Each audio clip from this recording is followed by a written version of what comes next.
คือโปรแกรม 3-day with Tianfu Outing 2022 at Phuket Let's go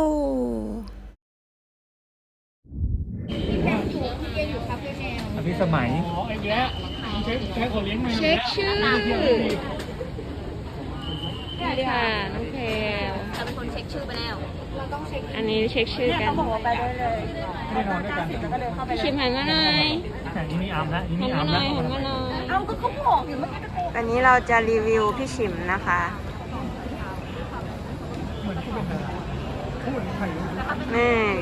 นี่ชุดแต่งตัวไปเที่ยวของพี่ชิม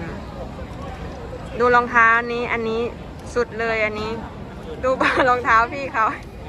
มันไม่ได้ติดคูเรน เป็นเพราะอะไรนะคะทำไมไซส์รองเท้าใหญ่จัง ถามพี่แต่เดือนที่แล้ว ซื้อออนไลน์อ่ะมันก็มั่ว จิ๋มแพ็คกระเป๋าเสร็จ ได้เช็คอินแล้วค่ะฮัลโหลทุกคน ตอนนี้ทุกคนยืนรอพี่ฉิมไปขี้ที่ห้องน้ำนะคะ เราต้องเดินไปที่เกต44นะคะทุกคน แป๊บนึงเดี๋ยวเราจะเดินไป ถึงแล้วค่ะ ถึงแล้วค่ะ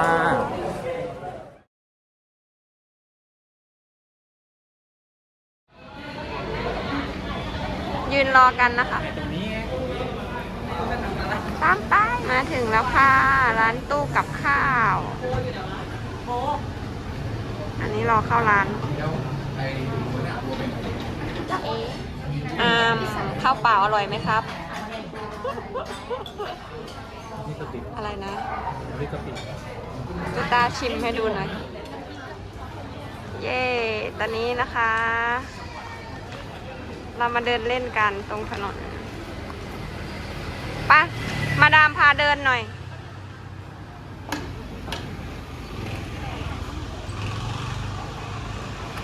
อุ๊ย สวยค่ะ มาดามสวยมาก โอ้เยื้อย่าง มีตัวแขนนะตัวแขนดำด้วย มาดามสวยมากค่ะ มองไปค่ะ มาดามมองไป มันติดรถอ่ะ เนาะสวยอ่ะ วิดีโออ่ะ วิดีโอมันกว้างกว่า ไปค่ะมาดาม ตามมาดามแพลวไปนะคะ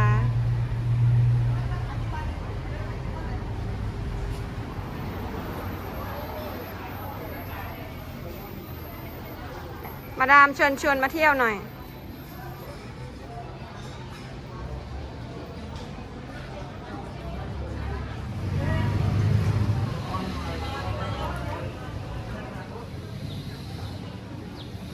ไป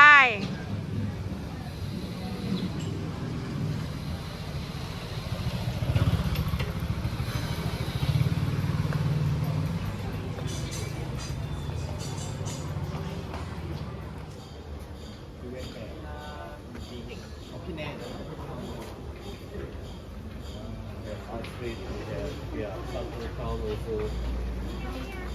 นี่แหละนี่แหละ มันคืออะไรนะพี่ มันคืออะไรนะ นี่ไงมันก็เป็นเซ็ตนะตัวหมอยโอเอ๋ใช่ไหมแล้วก็พร้อมกับไอติมใช่ไหมไอติมเราก็เลือกรสได้อย่างที่ อย่างเงี้ยก็เป็นเซ็ตใหญ่ปะขนมพื้นบ้านเขาเยอะมาก อันไหนน่าสนนะ เป็นกิ๊มอย่างวันนี้ อันนี้เลยตัวแรก เอาเอสอง อันไหนโอเองอ่ะ ฮะ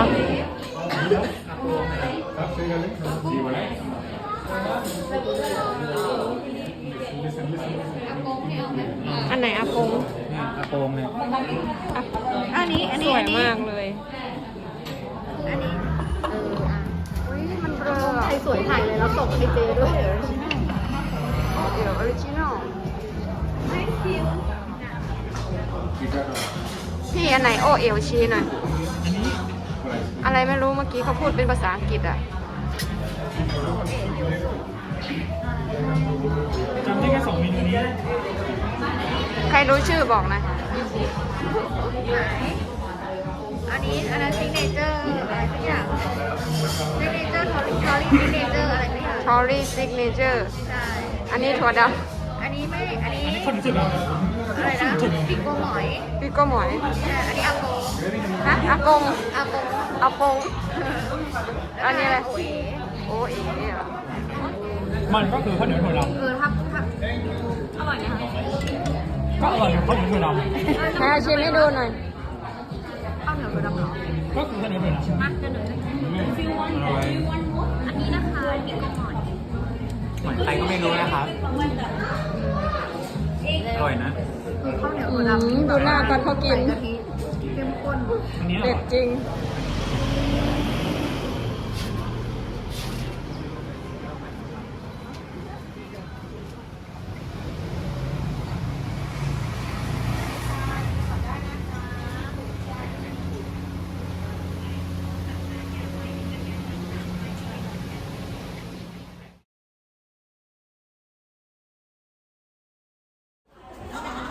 มาถึงแล้วค่ะ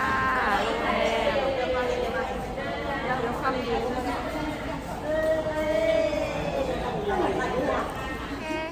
ถึงที่พักแล้วค่ะ 2122ป้าเข้าไปดูห้องกันแทนโอเลิศค่ะ นี่นะคะ ห้องพักนะคะ ขวามือเป็นกระจกนะ ตึ้งๆ ฝั่งซ้ายนะคะ เป็นห้องน้ำ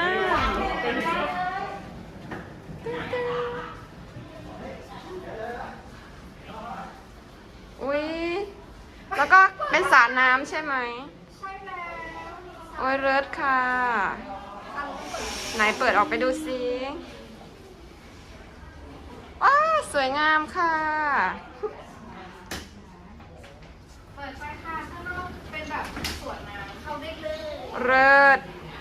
ไปเปลี่ยนชุดไปเล่นน้ เล่นน้ำไม่ได้แล้ว เพราะว่า ำจ้ะเยี่ยมชมห้องน้ำนะ สไตล์รีสอร์ทนะคะ นี่เลย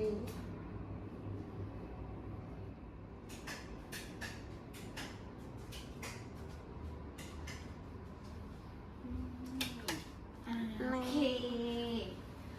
น่านอนมากๆเลย ดีมากเตียงดูนุ่มนะ ดูนี่นะ จบแบบดิจิตอล ใช่แล้วเดี๋ยวไม่สวยว่างั้น อ้าวเลิศค่ะซ้ำ X1 ขอ X2 ลองแกว่งขาไปนะเป็นวิดีโอแกว่งขาหน่อยติ๊งติ๊ง อย่างนี้เหรออย่างนี้มันเหมือน ก็ได้ ป่า สองข้างดีสลับไปสลับมา เนี่ย ชิวไงชิว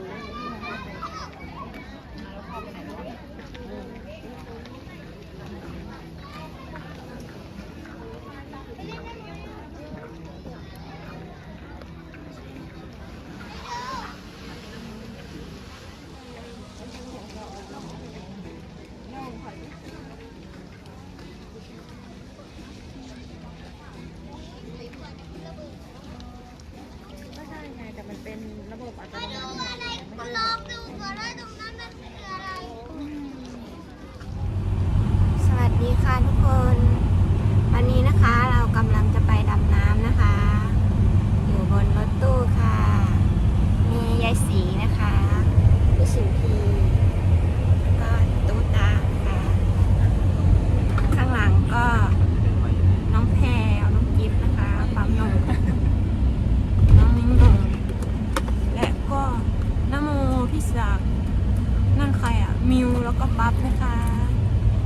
เจอกันตอนดำน้ำจ้า มีหลายคนเลย กลัว ทุกคนมาถึงแล้วค่ะ พี่ดูทำอะไร เจ็ดระยอนเลยอะเนี่ยนะ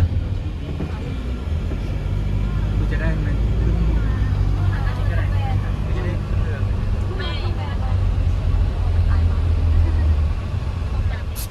เย้ในที่สุดก็มาถึงแล้ว เรานั่งรถมาจาก ไป let's go มานั่งรถมาจากกรุงเท ล พ งลงลงลงเย้ลงเรือค่ะทุกคน กินน้ำเขียวซะแล้ว โอเค โอ้ยทุกคนตื่นเต้นกันหมดจ้า เดี๋ยวพาชมเรือนะ เสื้อมันเล็กไปไหมหนู เจ๊มันเล็กไป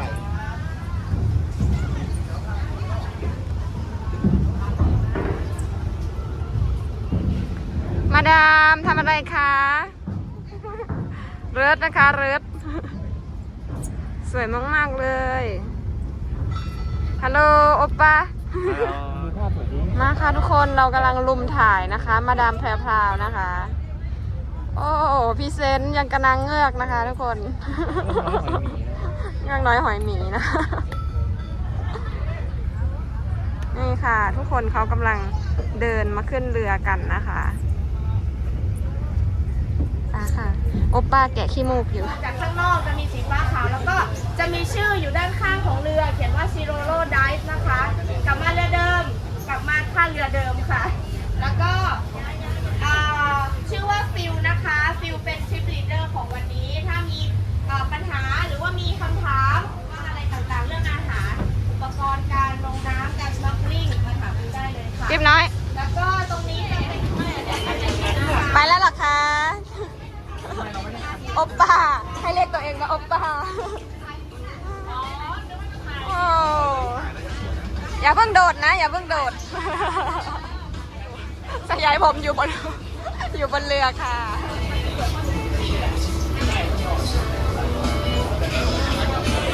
เอ็กไปแล้วหนึ่งนะคะ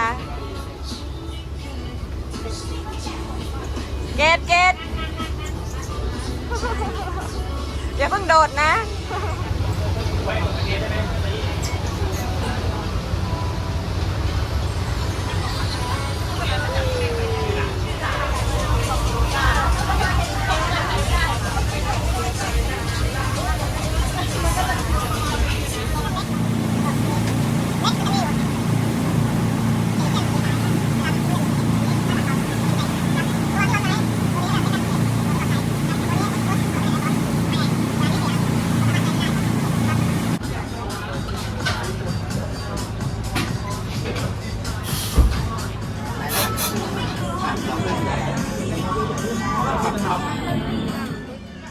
โอเค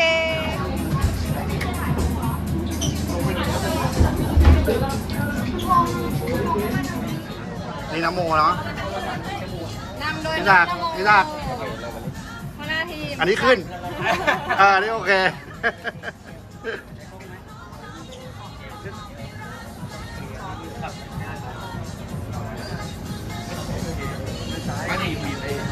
จะลงแล้ว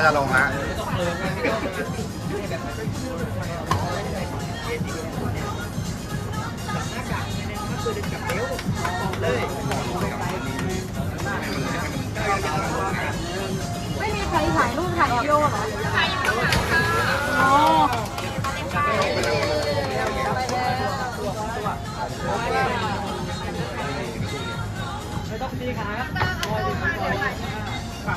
วิดีโอนะอย่า จ้า เอาไว้ให้ไว้ตังค์ อะไรนะ ไม่อยากไปยืนตรงนั้นน่ะว่ายน้ำไม่เป็นป้าต้องถ่าย เดี๋ยวเราต้องถ่ายลงไปด้วยเร็ว แต่แป๊บนึงนะคะ ไม่ไหว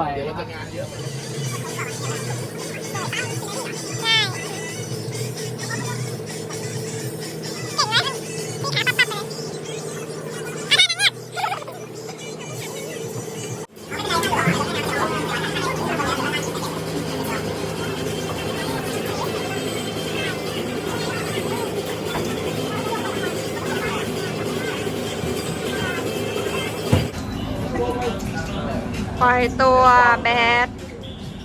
คู่ที่สอง โอเคเดี๋ยวไม่เป็นไรไม่เป็นไร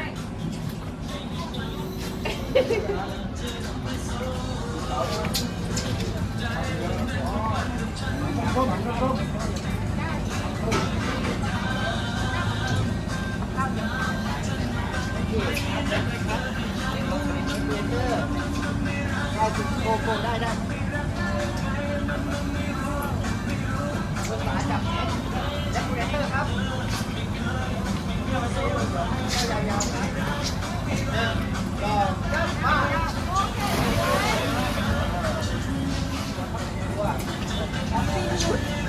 ตัวเล็กต้องช่วยกันยกให้อ่ะ หนักกันเนาะ ตัวเล็ก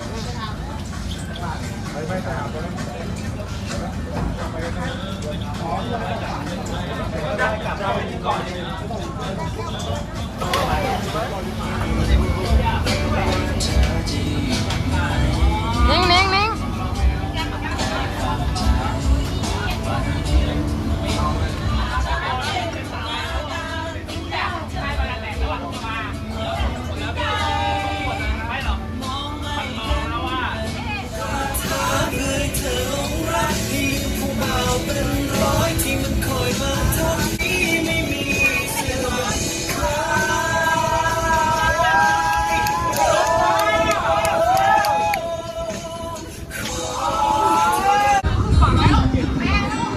เย้ เราขึ้นฝั่งแล้วค่ะ เดินทาง 12 ชั่วโมงนะคะ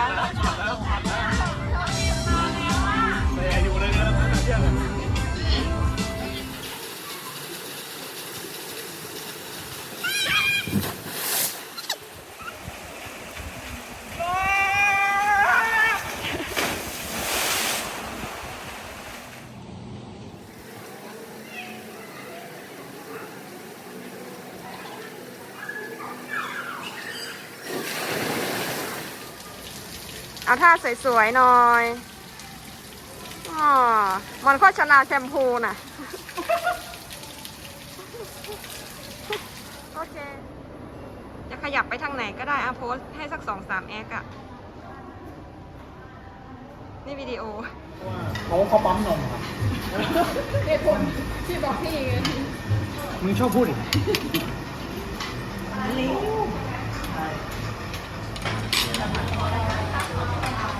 ยกได้เลยค่ะ สวัสดีค่ะ ตอนนี้นะคะเราจบทริปกันไปแล้วนะคะที่ภูเก็ตนะคะที่เที่ยวเรือดำน้ำนะคะ เที่ยวดำน้ำตอนนี้เรากำลังจะกลับกรุงเทพแล้วค่ะ เดี๋ยวเรามาฟังความรู้สึกของพนักงานนะคะ รู้สึกกันยังไงได้มาเที่ยวเนาะมาค่ะมาเจอคนแรกเลย รู้สึกยังไงบ้างคะมาดามแพรว ค่ะก็รู้สึกประทับใจมากแล้วก็สนุกมากๆเลยนะคะ เราได้ทำกิจกรรมหลายอย่างมากที่ไม่เคยทำก็ได้ทำอย่างเช่นดำน้ำนะคะแบบสกูบ้านะคะชอบมากๆเลยนะคะก็ขอขอบคุณพี่ต้นแล้วก็พี่นกนะคะที่เป็นเจ้าภาพงานนี้นะคะ อยากให้มีแบบนี้อีกทุกเดือนเลยค่ะข อา อบ หาร คุ อ ณ ร่อยไหม ค่ะ ครับอาหารอร่อยไหม อาหารก็อร่อยมากค่ะ มีอาหารทะเลแล้วก็เยอะมากนะคะ แต่ก็จะมีคนในทริปบางคนนะคะ ที่พัก กิ อน ร่อย เยอะมาก ที่ เล พัก ย อร่อย ที่พักก็ใหญ่อลังการมากค่ะ แล้วก็มีสวนน้ำให้เล่นด้วยนะคะ สวยมากๆ อาหารเช้าสุดยอดเลยค่ะ ถ้ามีโอกาสน่าจะไปอีกไหม ค่ะสำหรับปั๊บนะคะ รู้สึกยังไงบ้างคะสำหรับทริปนี้ ก็สนุกมากครับ แบบคือไม่ได้มาทะเลนานก็แบบมาดูโน่นดูนี่ไปเกาะชอบครับชอบ แล้วก็อาหารเป็นยังไงบ้างคะ ก็อร่อยมากครับ โดยรวมประทับใจหมดเลยครับ แล้วก็ที่พักล่ะคะ พักก็ดีครับนอนหลับสบายดีครับ โอเคขอบคุณค่ะ ค่ะน้องกิฟต์คะน้องกิฟต์รู้สึกยังไงกับทริปนี้บ้างคะ หรออาหารอร่อยทุกมื้อเลยค่ะ อร่อยมากอิ่มมาก แล้วก็โอเคแล้วไปเที่ยวเป็นไงบ้างคะสนุกไหม เหนียวตัวดีค่ะ มีอะไรเพิ่มเติมไหมคะ อยากจะรีเควสอะไรเพิ่มเติมไหม เนื้อใหญ่ดี ของกินเยอะด้วย เยอะมากด้วย 12 ชั่วโมงกับการกิน เป็นสุด โอเค ขอบคุณค่ะ ค่ะหน่งนะคะสำหรับทริปนี้เป็นยังไงบ้างคะ ส